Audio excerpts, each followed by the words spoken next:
Simon Sinek has stated in his TED Talk, and I know I heard you say this before, that people, don't buy what you do, but they buy why you do it, right? So, can you elaborate on why it's important, to know your why and how you can advocate that effectively using digital marketing? Well, I think the easiest way is, again, people don't buy what you do, they buy why you do it.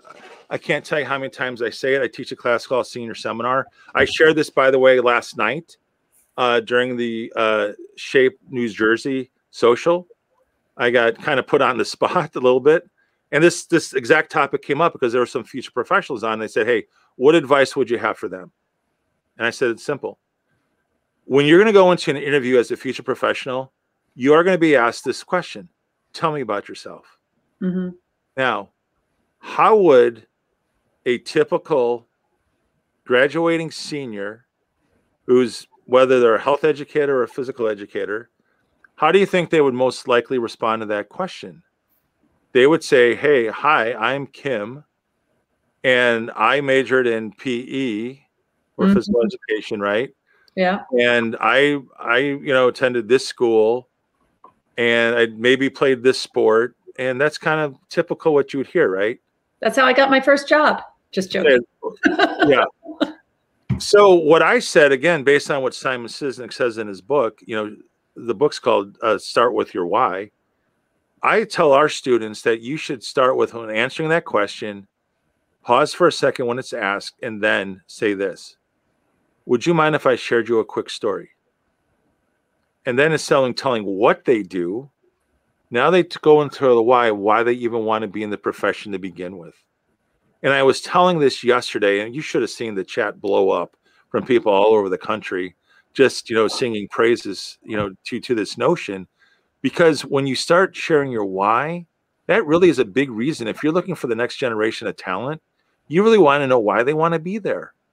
Do they really have a heart for students, right? See, so much that's communicated by sharing and starting with your why. And, I like sharing this story, and we did this in week 2 in the masterclass. As you know, our president-elect of Moshape, Anna Forsolito, exactly a year ago, through Shape America, they put out this career why, right? Mm-hmm. Hey, be willing to put a video together, keep it under 2 minutes, and share your career why. Well, it's not, at this time, it wasn't like she was really big in social media. I know it's hard to believe now, but this was the time when she really wasn't that big. Mm-hmm. But she responded to it, and she put out the video, and she really shared some really good nuggets about why that she's, especially when it comes to, working with even the female population, because of things that happened to her. Mm-hmm. She was open about it. And you get a better sense of why this is so important to her, as well as all her students. And when she did, lo and behold, it must have resonated with a whole lot of people around the country, because it generated over 3,500 views, which, according to Joey Martelli, it was the most viewed career why video that was submitted using that hashtag for Shape America. And that's when a lot of shifts began in Anna, like, oh my gosh, I had no idea that I could have had reached and touched so many people. And that's where, some things for her started to pivot for herself, as she began then to kind of get more involved than ever before in getting involved with our state association, as well as what she was doing with SEAL Team 6. I mean, it really had a transformation effect on her. And I'm not going to say it eventually led to this, but I would say through a series of events that eventually that's what kind of led her to wanting to be, our next president. Mm-hmm. You know what I'm saying? Because she knows that she has a voice, and she wants to use that voice, and she wants to advocate, because it's such a part of who she is now, or it has been, but she finally had the platform to share her story. And that's why she's really advocating, especially being a frontline physical educator. And it's so powerful to see that someone was driven to that level of going from being on a committee to wanting to be on the executive board. And it's just an crazy story. But that was kind of a way, as kind of like that first touch point, if you would, of that shift. Now, there's other things that happened to her along the way, but that was kind of a defining moment for her. And that's why we had her share about that 2 weeks ago in the master class. So getting back to it, that's why I say, you know, if you're going to share with people, like, for example, you like this. When our publisher, this was last Friday, I had a meeting with them. This was before they approved the zagging in the title. They asked me the question, well, tell me about your book. Well, most people default to what? Well, tell me what your book's about. I didn't start with my what. I started with why I'm doing the book. It changed the whole conversation. It changed it because I know that for us to be more effective, that if we had a resource guide manual and we had it that was easy to read, but gave practical, you know, useful advice, as well as templates, as well as, you know, here's your checklist, here's how you do this, that kind of thing, as well as telling, you know, sharing some stories, some case studies of some very successful campaigns. My why was because of like folks like yourself that are in the trenches that want to up your game. That's why I shared my why with even the textbook, or I shouldn't say textbook, that resource manual book that's coming out basically in August. So I started with my why.